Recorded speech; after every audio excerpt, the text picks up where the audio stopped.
All right, 1 2 1 2 in a place to be. How y'all doing out there? I am Frank Red, and this is the In the Dungeon Show. I want to thank you all for hanging in there with me.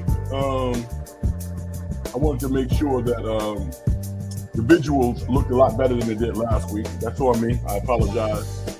And yeah, you guys really stuck with me, so that was really, really cool. I thought we had an interesting show, but the visuals wasn't quite right. So we worked on that this week, and I think we're going to be in full effect tonight.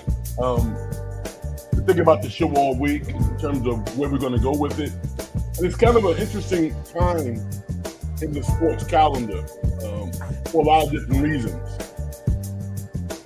First and foremost, well, I'm Frank Red, all right? By the way, if you're watching for the first time, this is In the Dungeon Show.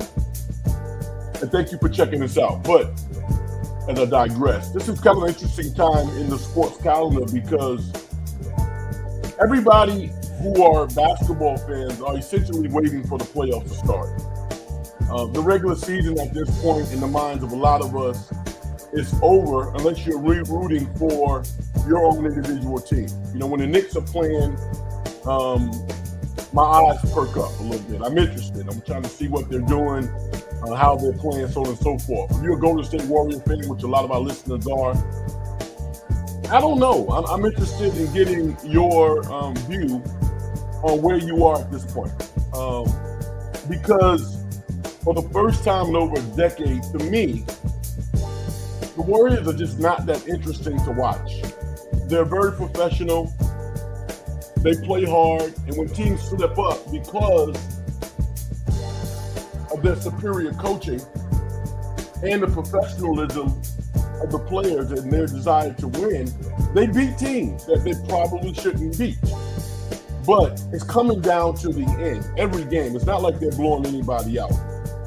And as a Warrior fan, I'm sure some of you have never seen this team, I think, struggle the way they are right now. They're trying to find themselves.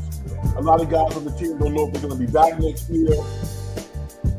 There's this narrative out there that somehow Stephen Curry is going to come back. I don't know. Ask yourself and answer this question. What is the value of the play-in for the Warriors? What is the value of it? You lose draft position, more wear and tear on your superstar, and there's absolutely zero chance of this team is constituted of making it to the Western Conference Finals. It's not going to happen. Could they miraculously win a first-round series? I doubt it, but yeah, and Stephen came back. So, as opposed to having their fans kind of wait, you know, with bated breath on whether or not Stephen has come back, I kind of wish the organization would come out and say, you know what? We're going to play our young guys, the LJ Criders of the world. I look at LJ Crider, and before the season starts, someone asked me, Red, can this guy play in the NBA? I said, nah, he can't play in the NBA. No way.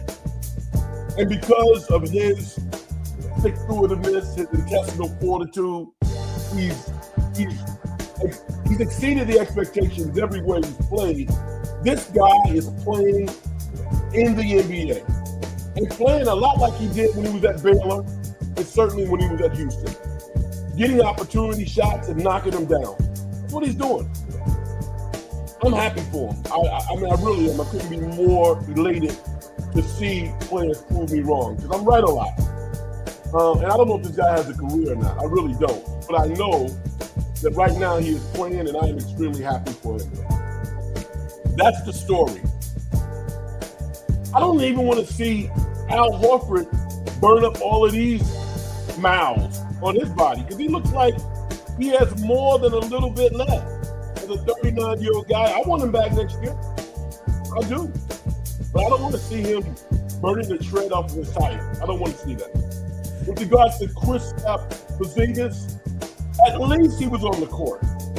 At least he was on the court. Now, everybody saw him bending down, grabbing his knees, grabbing his thighs, like he's completely gassed. And that's an oh no. Uh-oh. Uh-oh. But at least he's on the court. And I would say this. He has an expiring contract for $30 million. If the Warriors can get Porzingis back relatively healthy for $10 million next year, 15 tops, I could sign on to that. I really could. I could sign on to that. But signing this guy to a big-time contract, that's not going to happen. The Warriors are not going to do that. He knows that. And, if this is a reclamation project for him to kind of rebuild his career, I'm down for that. The wild card is LeBron James. Now, you might say, Red, you're kind of reaching for straws. No, I'm not. I'm just looking at the landscape of the NBA. The obvious pick for destination for LeBron is probably Cleveland. I don't think he wants to do that. He's already done that. He's already done that. I think right now he has too many irons in the fire to be out on the West Coast. If the Lakers truly don't want him, I think the Lakers are going to change their tune as they get close to the end of the season and writers find something else to write about. He's a valuable cog to whatever they have. Now you might say, well, Red, they just won a really good game against your Knicks without LeBron. Yeah, they did. Big good month. Let me see him do it for the next 10 games. I watched LeBron play, and I would love to see him on the Warriors next year. If it all falls into place. I already know that it worked. I already know that Steve Kerr likes coaching him. Now, we don't know if Kerr's coming back. I think Kerr is coming back. I do. Because it's not a viable alternative if you want to win. Now, if you're going to blow it up, then Kerr probably wouldn't come back. And maybe a guy like Terry Stotts, or even a Jerry Stackhouse, probably are viable options. Stackhouse won a G League championship as a head coach of the 805 of the Toronto Raptors. That was impressive. He helped develop Van Vliet and some other players, but his tenure at Vanderbilt was not good. Terry Stotts has gone to the playoff multiple times. So something to think about. I'm betting on Steve Kerr coming back. But I don't want this when we have hope Steph's coming back. Is he coming back or he's not coming back? If he's not, then just go out and play these guys. Play them like they're doing. Let's not hold out hope for fans. I don't make fans really like that stuff. Listening to 95 the game a little bit, I think the bat phone came down from the Warriors. Is like, yo, it was a Kuminga narrative. I was listening a couple of days ago. Whoa, we don't want to talk about Kuminga. And I get it. I mean, he's gone. It's probably time to move on, and that's okay. Play the young guys. This team is going nowhere fast. They need an injection of youth and talent on this club as opposed to exclusively piecemealing this team together with veterans. They need young guys also. Why not do that? Why not come out and have an honest conversation with the fans? There's some wonderful players in college that the Warriors could be in position to draft. For the Warriors to play in the play-in, to burden up Stephen Curry's knees even more, with no chance of winning big, it doesn't make any sense to me. How do y'all feel about it? We're going to talk about the NBA, the NCAA March Madness essentially starts next Sunday when they start giving out the pick. I'm excited about it. It's probably about 4, 5, 6 teams that could conceivably win. Who do you think those teams are? As good as Florida looked, I would be surprised if Florida won, simply because from a defensive perspective on the perimeter, I don't think they have enough. They have some good big guys. They really do. They coach well. But I don't think Florida's going to be that team. So Michigan is probably the favorite. There's some teams out there that could trip them up also. What are your thoughts on the NCAA? We can talk about the men or the women. I follow them both. And, I'm ready to get started. I got a lot of topics to talk about, but I'm interested in getting your perspective on a myriad of things for the show. I actually went to 2 movies this weekend. I'm going to talk about one. That's The Bride with everybody's it woman right now, Jessie Buckley, who is an extraordinary actress. I guess women are actors as well. Yeah, she's different. She's different. All right, everybody, let's get it started. My name is Frank Red, and I want to go out and start the program and talk to great Vicky. Vicky says, "Hi, Frank. How are you doing? Can everyone please stop saying Steve Kerr can't coach young players? Almost all of the teams that beat Houston was young players that Kerr has been a part of coaching." I think that's a fair point, Vicky, but I'm going to say this. You don't build a reputation off of one game.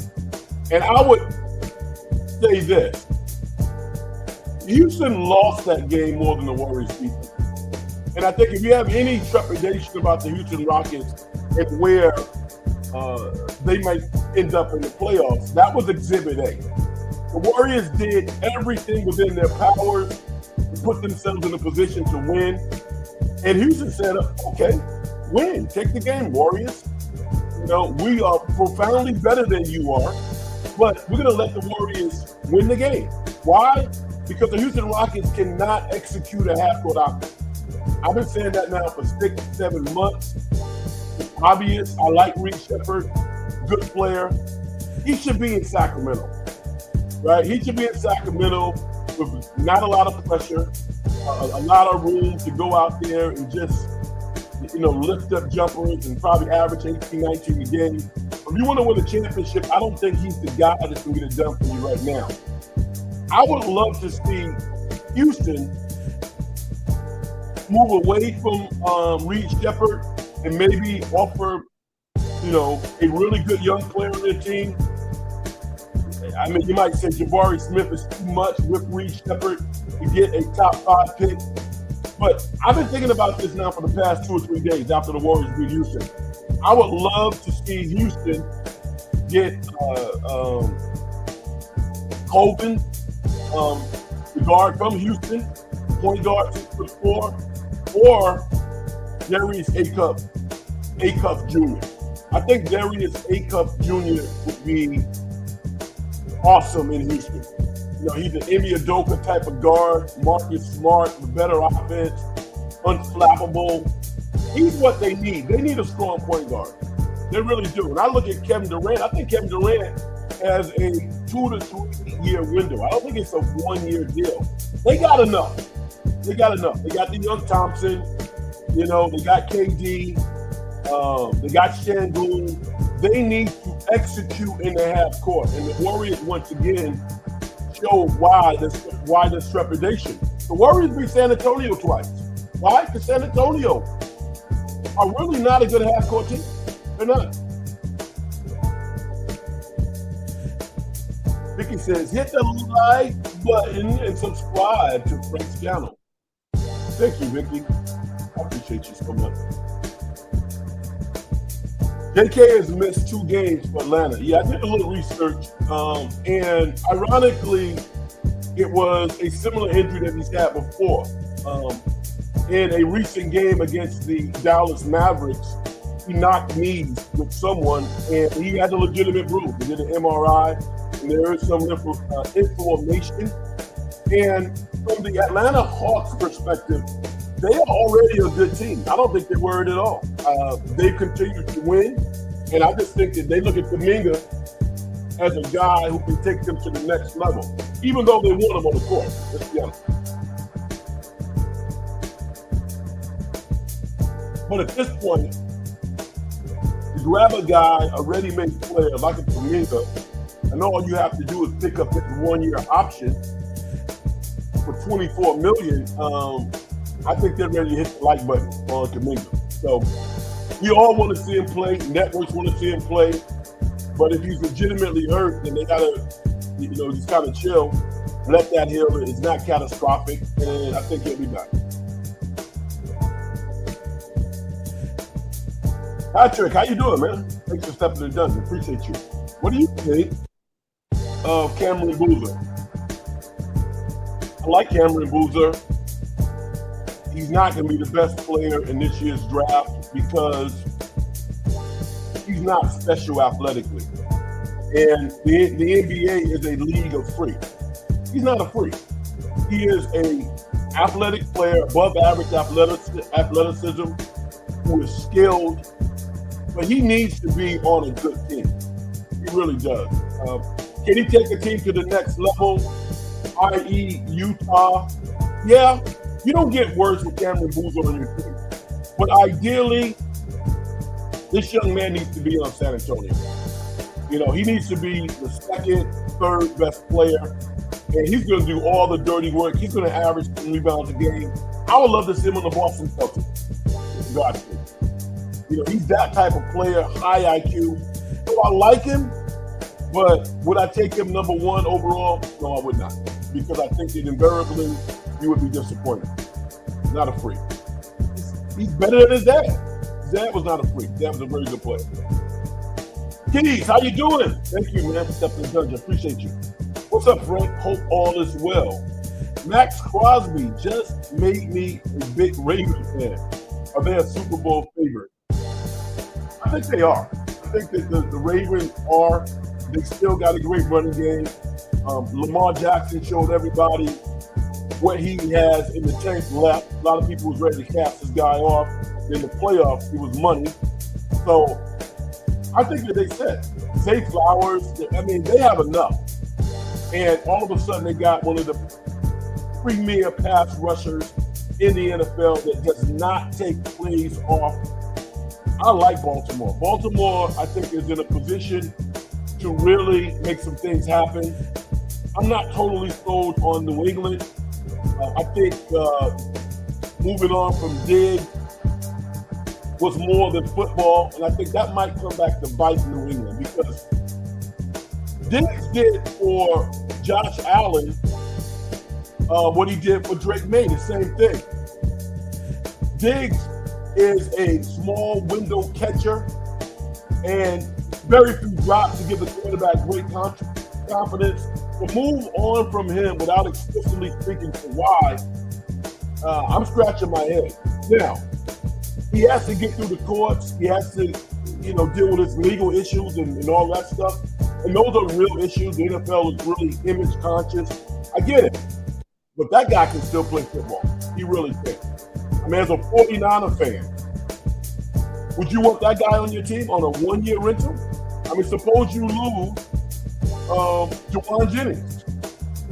Suppose you lose Juwan. Someone decides they want to give Juwan a bunch of money.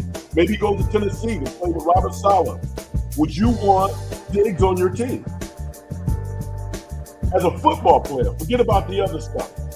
Personally, I would. But he has to get through his legal challenges first. And that's not simple stuff. Those are real things and serious. And this is San Francisco 49ers. They're not only image conscious, they're actually committed to exhibiting exemplary conduct.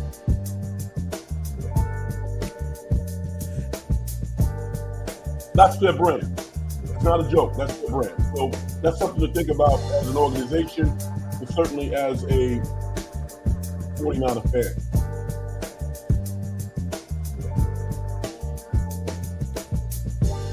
Facts. Another person giving Vicky props. I love it. I'm the one that asked you about. Oh, okay. Thank you. And Vicky, I'm so happy for this kid. He doesn't really have a position, and the Golden State Warriors literally are,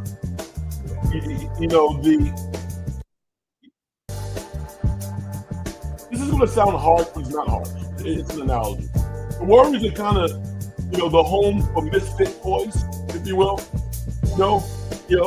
They take all of these interesting toys that really can't be defined logically, but because of their system, they find a way to be a part of what the Warriors have to offer. LJ Cryer has a couple of skills. He's a phenomenal shooter. He can also catch and shoot. He's a tenacious defender, ball hawk. Cannot handle the basketball. He's not very tall. But with the Warriors, because he's smart, because he's tough, he has a home. How long will it last? I have no idea. But the fact that he made it to the NBA and is thriving, a great story. I'm happy.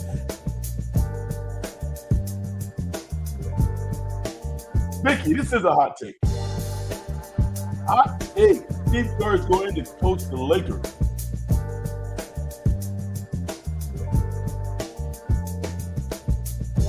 I think he's more likely to coach San Antonio than the Lakers.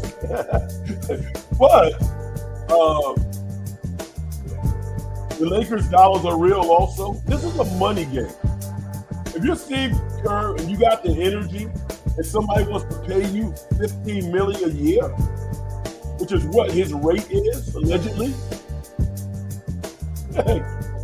and you're coaching Luka, you know, not totally out of the realm of possibility. Yella Verano, what is up? How you doing? Thanks for checking in, brother. Vicky says, Michigan University is my favorite, except they have to make free throws. They're good. They're good. They really are. History tells me that they're not going to win. I don't think Michigan's going to win. I think that some team is going to get really creative, pressure them. Ado, the point guard, I like him, the former North Carolina point guard. They got depth. They have good players. But I wonder whether or not if a tight zone can really give them problems. I haven't seen them deal with a whole lot of adversity this year because they've been beating the crap out of people. They're good. With this NCAA tournament, I don't think there's a prohibitive favorite. People might say Michigan is that, but I think that there are some comparable teams out there. So it's going to be interesting. I can't wait. Hey, Keith, what's up? The president meeting with lawyers, NCAA leaders, and conference leaders trying to save sports, not happy with NIL. And I'm sure transfer portal. They're pushing something called the Score app. Yeah, Mr. President, I think you got other things to do, dude. This is not something that you should be spending your time with right now, in my opinion. Now, with regards to NIL, the coaches, the universities are playing nice and playing along because they have no choice. These universities are control free. And if you think they want to pay young college athletes millions of dollars a year, when literally a couple of years ago they were paying them nothing, and going to the courts, willing to fight the Abaddians of the world tooth and nail to preserve their dictatorship. They want the same thing again. You know, they want control. When I sit down and watch a college game, with the exception of the Darren Peterson kind of weirdness in Kansas, it looks like college basketball to me. It looks like college football. I'm not concerned about how much money Trinidad Chambliss is making from Ole Miss. I don't care. So it's not about money from the fan perspective. This is about control. And I don't want to delve too deep into it, but it's very old school if you know what I mean. I think if the sport were not creating the level of revenue that they are, we wouldn't be having this conversation. They're paying these student athletes because the revenue is there. They simply don't want to play the player. Remember, coaches were saying that they thought that a scholarship in and of itself was enough.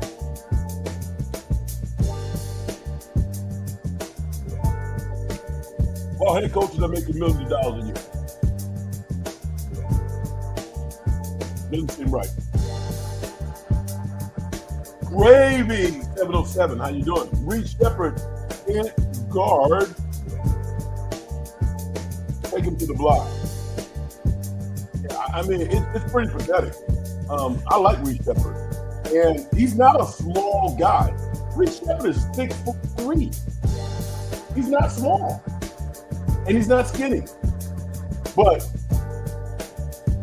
he needs to toughen up. He really does, because the blame game is going to be in effect if Houston doesn't make it at least. I think they feel they should make it to the conference finals, and I would tend to agree with that. I mean, who's in the West that they can't beat? So Reed Shepherd needs to step up. I mean, they got rid of, a guard last year. We're not surprised if they moved on from Reed Shepherd and they got somebody with a high draft pick willing to take him. I mean, he was a top 5 pick himself. A very talented guy. Know the truth. 05, what's up? What's up? What's good, Frank? I'm a Warriors fan, but like watching the young Spurs hoop. Spurs are a problem until they match up against a team that knows how to guard in the half court. Now, we could be running out of teams. I mean, Jamal Murray just got hurt. I don't know if I totally believe in their coach. Moving on from Michael Malone, to me, still feels weird in spite of them miraculously having success last year. But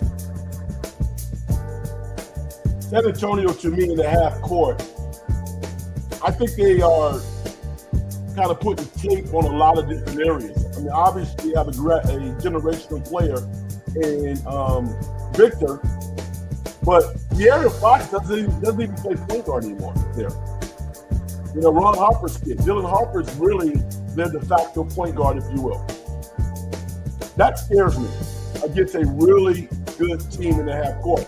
Now, the only team that is complete in the Western Conference is OKC. I don't think Indiana, I don't think the Spurs could beat OKC in the series, despite kicking their butt multiple times in the regular season. So maybe I'll be proving wrong, but half-court execution for me is still not a strong suit for the San Antonio Spurs. Bebop Jones, how you doing? Get red. Go Niners. What do you think about the Niners? They're hiring a lot of coaches. They hired Raheem Morris. They just hired Eva Flus, a guy whose career seemingly is on a downward spiral, but he's a hell of a defensive coach. So it's going to be interesting to see what they do in the trade market. The only real chip that they have, we know, is Mac Jones. We'll see what happens there. I'm interested to see what's happening with the draft. Who are the 49ers going to draft? Luka got busy today. Luka offensively he's unbelievable. The problem I have with Luka is I was told by my high school coach, never complain to referees. So I'm old school in that regard. I don't like to see players complaining when they're not two-way players. I don't like complaining, period. But when Jordan complained, or Kobe, those guys were two-way players. Now, I mean, does Luka have some physical challenges? Yes, he does. But arguing to the referee while your team is playing transition defense and you're not running back, I can't get with that.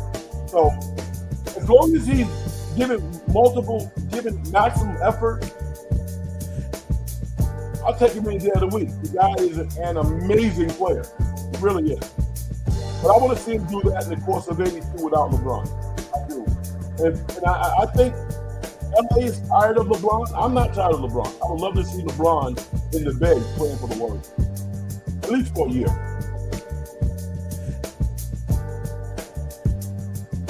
Dylan says the Achilles heel with Michigan is their turnovers. Their bigs getting into foul trouble. When Michigan goes small because of their bigs being in foul trouble, they are vulnerable. Great analysis.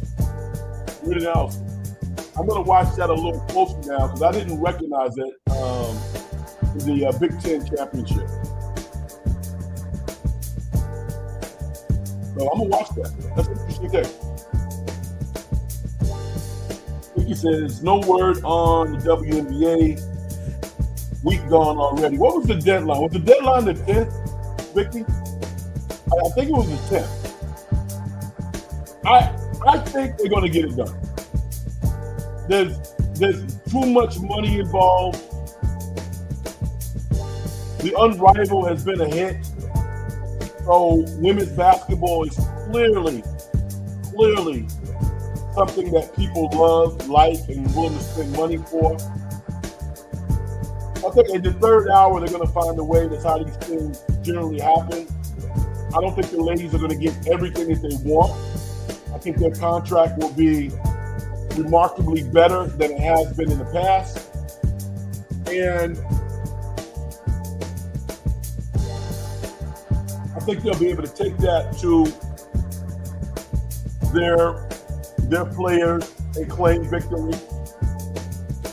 The WNBA, NBA owners are still going to get over like fat rats. But that's the nature of professional sports. In most cases, there's a lot of unrest around the world. I think that factors into it as well. So I would be shocked and I would be very disappointed if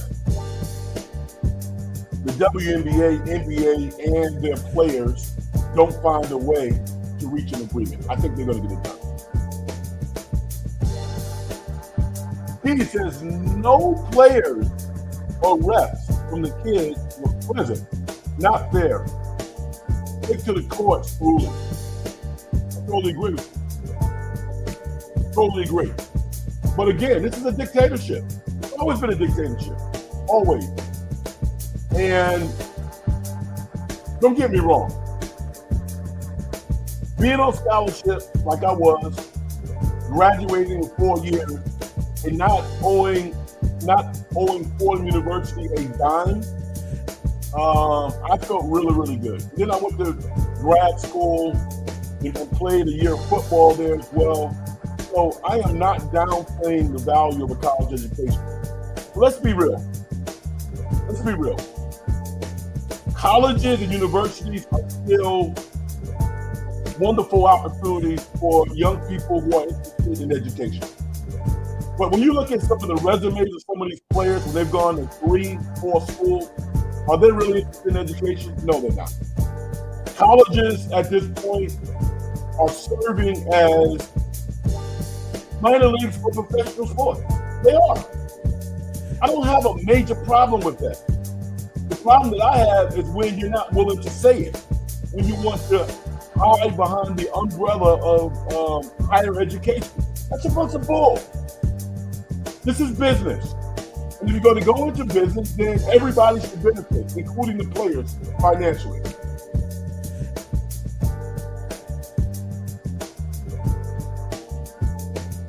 Andrew, what TV shows are you watching these days? Thanks. A couple of weeks ago, I said that I was watching Industry on HBO. I love Industry. And I have one more episode to watch.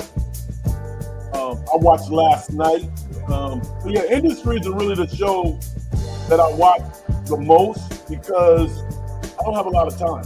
Between what I do during the day, hosting, working out, writing rhymes. I had a studio session today that went pretty well. So I'm a busy cat, but Industry is a show that I watch off-peak hours, late at night. Give me a show that maybe I should be checking out. Because beyond the sports that I watch, I don't have the time to watch a whole lot of other shows. I watch a lot of financial shows also.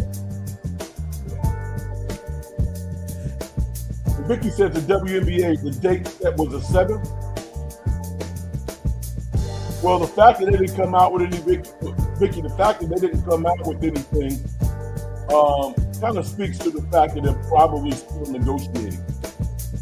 Which I expect to continue, but I think it's coming down to fight. I think the 10th is this. I don't know where I got that date from, but I think this is the week. This is the week they need to get something done. Unrivaled is finished. They crowned the champion. Those ladies all got paid.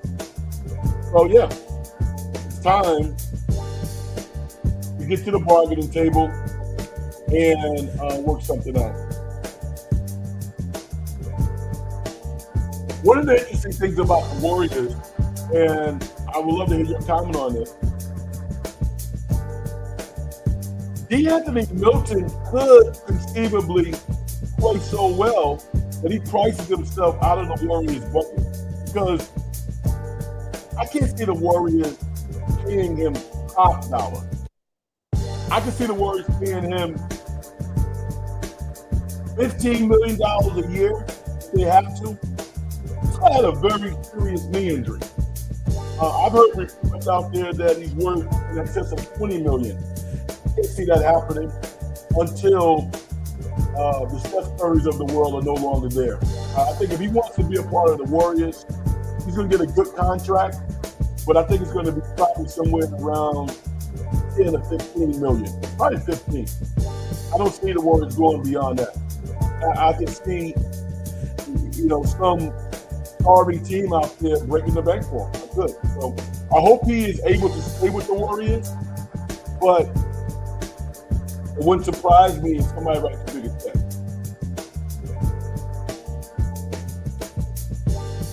SGA, I like your question, so I'm going to pick this one and I'm going to respond to it. Thoughts on the Santa Clara basketball team?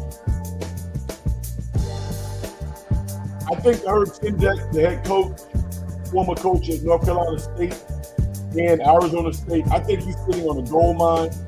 I actually know some of the players on the Santa Clara team up close and personal. They are stacked. Santa Clara next year, I think they start the season as a top 25 team. Don't be shocked. A lot of people might be shocked by that, but I got some inside dope on Santa Clara. I think that they are what the WCC needed. Losing Gonzaga to the Pac-12, they need another team to step up. And Santa Clara is going to be that team. So you got St. Mary's and you got Santa Clara. It would be nice to see USF harping back to their illustrious history and find a way to get some really, really good players up on the hill. I don't know if that's ever going to happen again, but Santa Clara's top notch. They really are. They recruit well, high-level academics, and Herb Sendek is one of the best coaches in college basketball. Vicky says, check out NCIS season 1 and now. Which one, Vicky? They have so many offshoots, right? Don't they have a lot of offshoots? What's the best one? Which one should I be watching?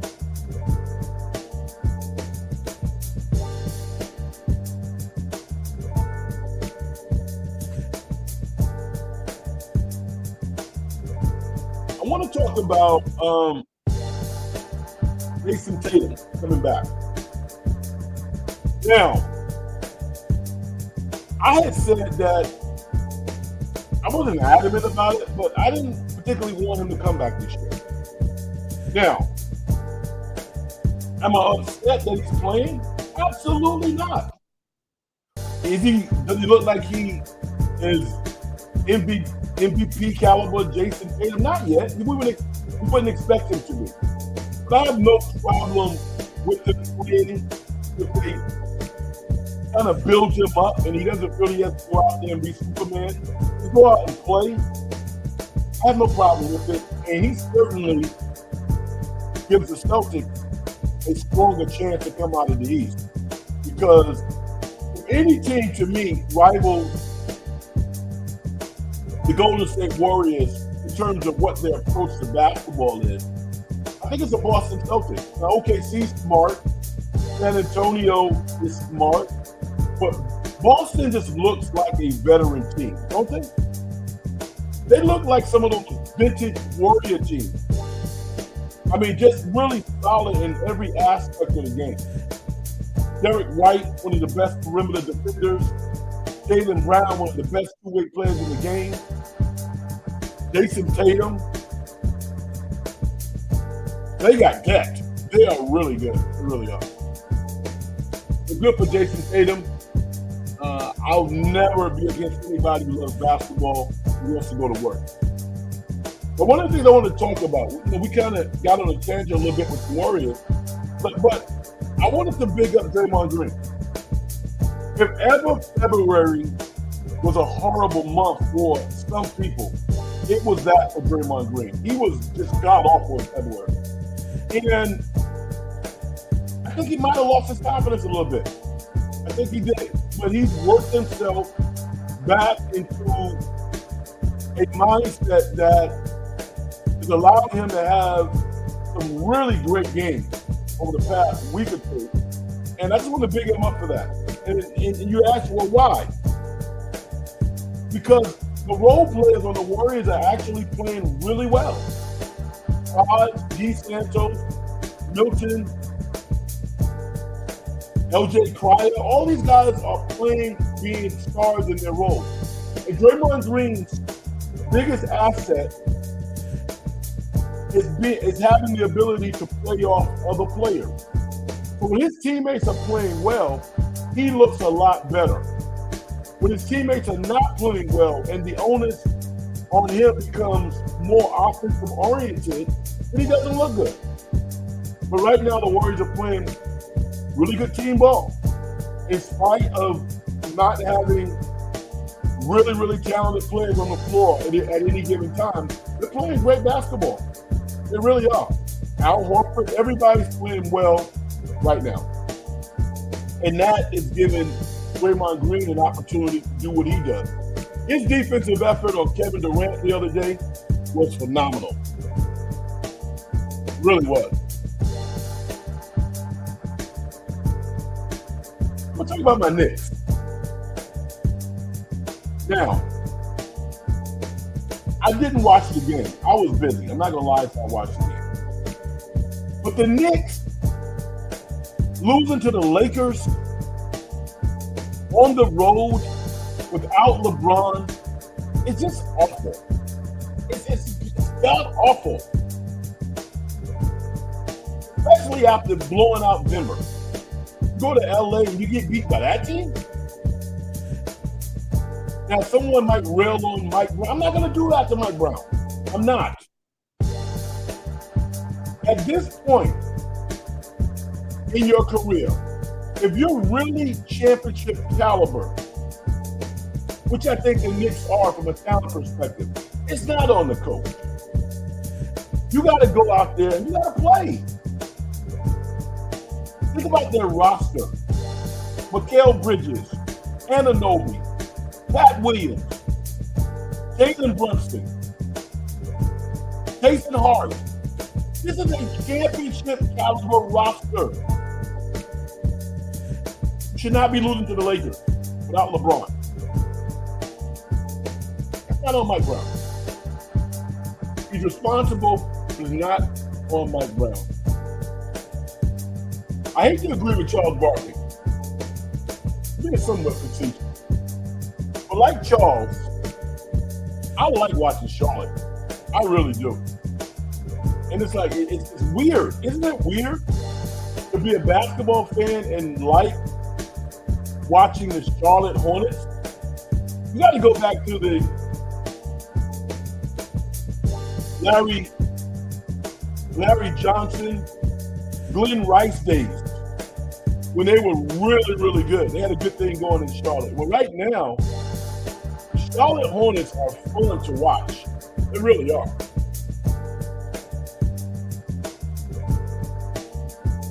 And it happened really fast. It kind of lets you know what happens when you draft the right player. And for whatever reason, Mike just could not get that right. I think the biggest mistake that Jordan made as the owner was drafting Adam Morrison. That killed Charlotte. That set them back literally 5-6 years. When you draft the wrong players, it killed your organization. Hello, Warriors. You know? Think about that. Think about if the Warriors had. Someone said this the other day. This is crazy. The Warriors could have had Cancun. Imagine a young Cancun on the Warriors right now. They could have had him. Didn't draft him. TG in the house. Big friend, let's go. Yes, yes. How you doing? Dom Peralta. How you doing? Thanks for stepping in the dungeon. I appreciate it. Yeah, totally. Wake up, Dub Nation. Lakers kids picked all the wrong players. All of them. Ouch, babe. The draft is a heartbeat. It really is. I mean, every now and then you get lucky, once in a generation, once in a lifetime. You buy a team that has one of the top 10 or 15 players in the history of basketball already on the team. That does not happen. It doesn't happen. You know, you got to go out and buy the ingredients, cook your meal, set the table, and eat. You got to do all of that stuff. The Warriors have not done a great job doing that. They have not. And that's why there's strife. And there's a lot of irony surrounding this team because Steve Kerr can coach his ass off, by the way. He can. He can coach his ass off. He understands basketball on a high level. He also knows how to teach basketball to players. Basketball. Does he know how to develop talent? I don't know. I've heard people come out and say that's not the head coach's responsibility. I disagree with that. I think everything is the head coach's responsibility. You have support, but teaching players how to play is a part of your responsibility. I don't give them a pass in that regard. I don't. He says, do you believe the Niners signed someone significant, hopefully a wide receiver tomorrow?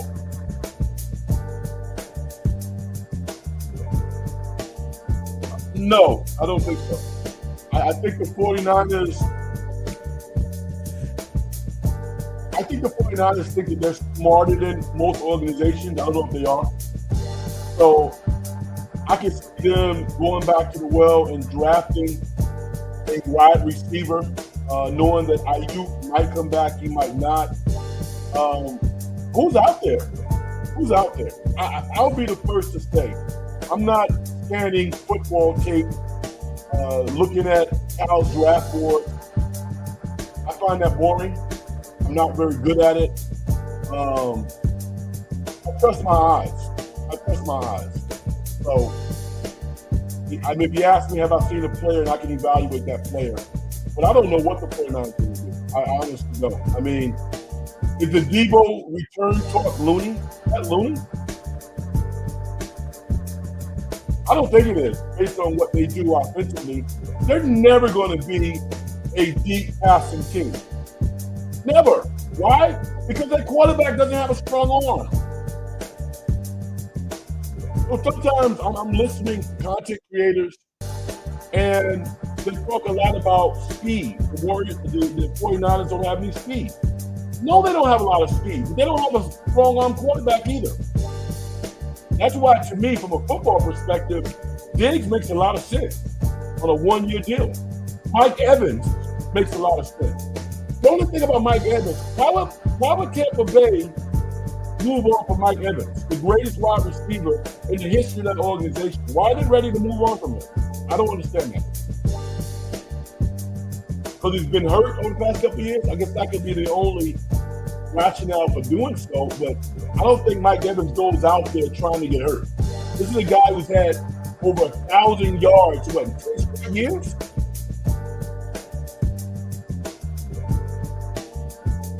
Dom says, hurt? and Kent were put in as decision makers under Bob Myers, like they knew anything about the NBA. Bob left, and Dunleavy hands tied with the Lakers running the show. I don't doubt you. I don't doubt you. And it does not seem illogical. I hope it's not true, but it's definitely logical. And let's take responsibility for it. I don't like Mike Dunleavy Jr. doing press conferences. I do not enjoy watching him talking to a microphone. I just don't. John says, Debo back now.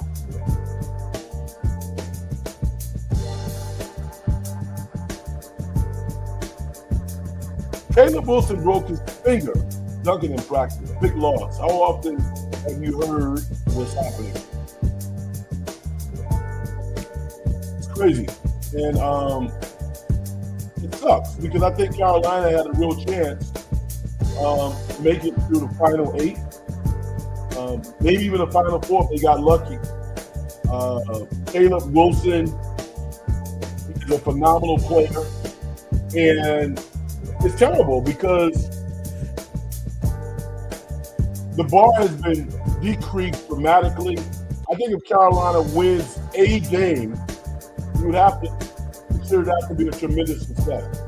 But with Caleb Wilson, I think Sweet 16 was a shoo-in, and I think they probably would have won another game to get to an Elite 8, and everything after that is gold. You know, it's found money. So, tough break for Carolina. Breaking his finger in practice, it sucks. It really does. The thing about Caleb, too, unlike Cameron Boozer, Caleb Wilson's upside is the moon. We can't even really see it. He's longer than Caleb. Caleb Wilson is longer than Cameron Boozer. Caleb Wilson is legit 6'10" with long arms. He's the closest thing that we've seen actually to like KD.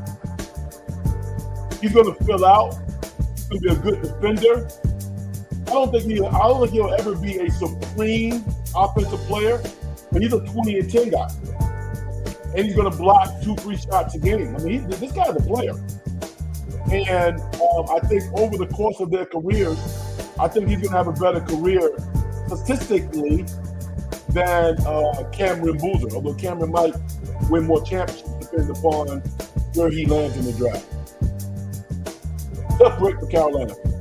One good break for Carolina is Kenny Smith's son, Malloy Smith, is going to go to North Carolina. And he plays for the powerhouse down in LA, the red team, so many great players. Full circle moment. You know, I played against Kenny since high school, so I know Kenny very well. And I'm sure to see his son continue that lineage with UNC has to be special for the entire family. So I'm happy for Malloy, happy for Kenny and his wife and the entire family. And young man can play. I think he's about 6'6", so he has the measurables to be a nice contributor at Carolina. How good, I don't know, but I think that he will play them. It'll be interesting.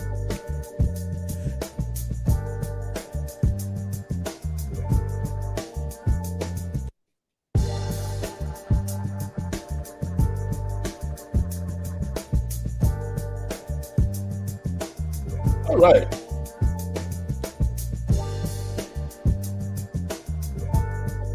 I want to talk about the movie The Bride. Maggie Gyllenhaal. That's right. Maggie Gyllenhaal, really famous actress. Her brother Jake is also a star. Her family's been acting for a long period of time. She's also a talented writer and director.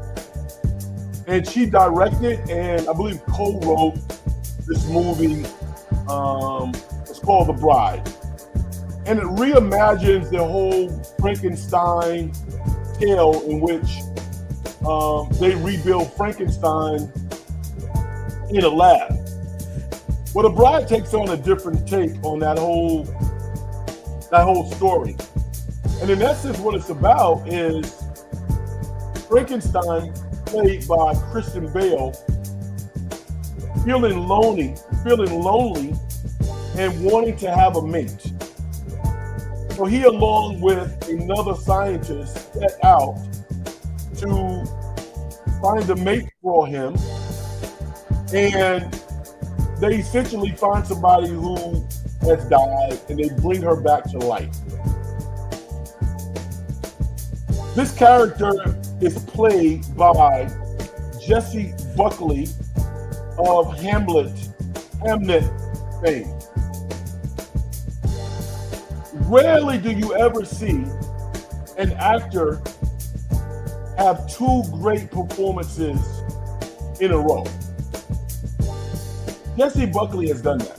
Jessie Buckley is, I don't know any young female actress like her. Her range, her depth as an actress is extraordinary. She's unbelievable.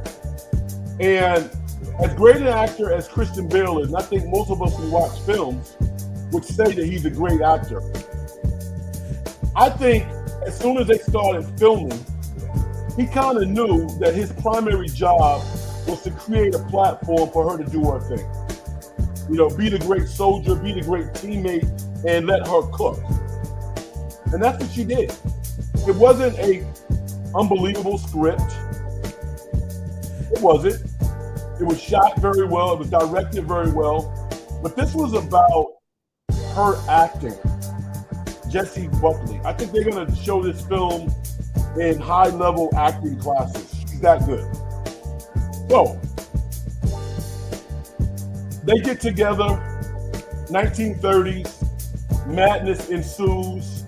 And it's an entertaining ride. So I'm going to say thumb up on The Bride, but bigger thumb up on the performance by Jessie Buckley. He's phenomenal. So check that movie out.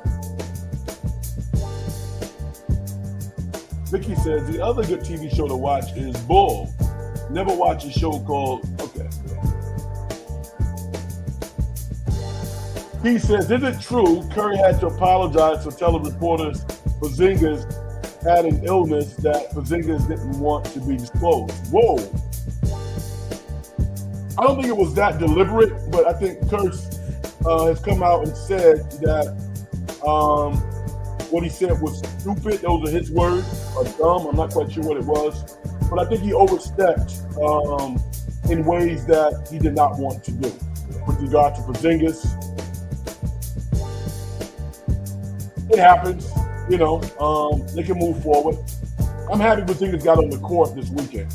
But yeah, there's a lot of things surrounding the Warriors that they need to get right and fix. I'm over the Kuminga deal at this point. I want to see him thrive in Atlanta, but I'm not going to keep talking about what a disastrous move it was by the Warriors. It didn't work, and it's time to move on. So I'm willing and ready to do that. Frantic Ray says, didn't love the movie, but she was great. I don't care for Hamlet. I liked it. I liked her acting. But I'll be okay with her winning the Oscar because of her work in The Bride. Frantic Rage, you and I should probably do like a movie review show at some point because we agree a lot. And I mean, The Bride was a good watch. It wasn't a great movie, but her performance was fantastic. So I agree with you. All right, y'all. I'm gonna do something I normally don't do. I am going to move on.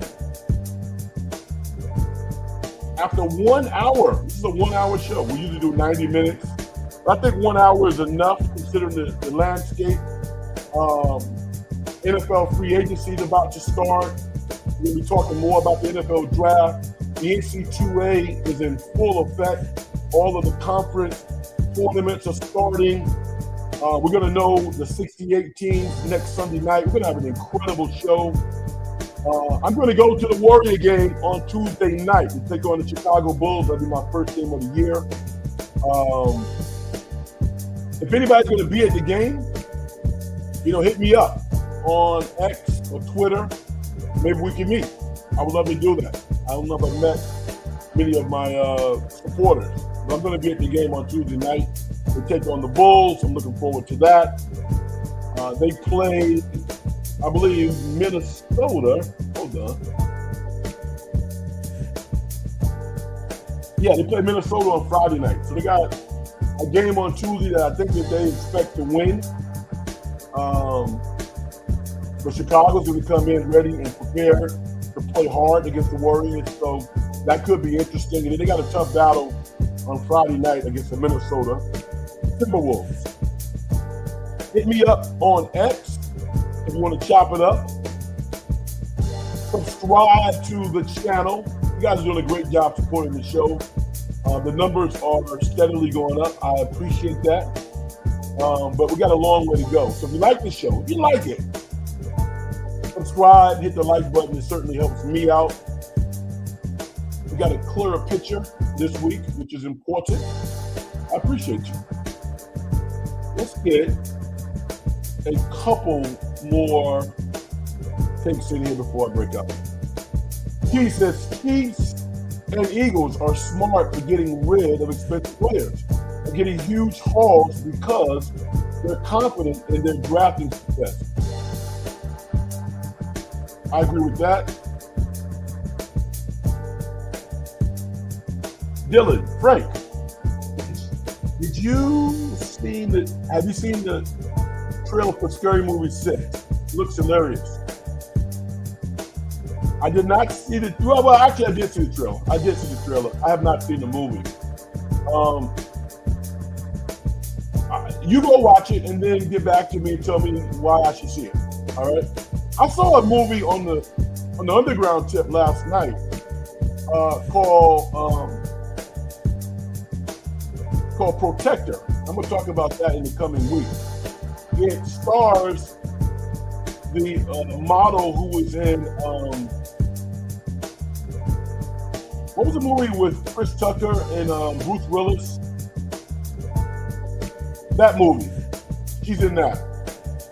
And she kicked a lot of butt last night. No question about that. So, Protector. That's what it's called. All right. Vicky, thank you. I really appreciate you. It's always a pleasure. Don Peralto, thank you for stepping in, brother. I appreciate you, man. Great show, Frank. Thanks. Going to call it a night. Peace, y'all. All right, let me do my thing and get out of here. Success and getting paid is a manifestation of the whole process. If you as an individual don't do things, help other people make their lives better. As far as I'm concerned, you haven't done nothing. Everybody have a safe week out there. Crazy times right now. So watch your back, watch someone else's back, and get an opportunity to check you out next week. Peace. Good night, everybody.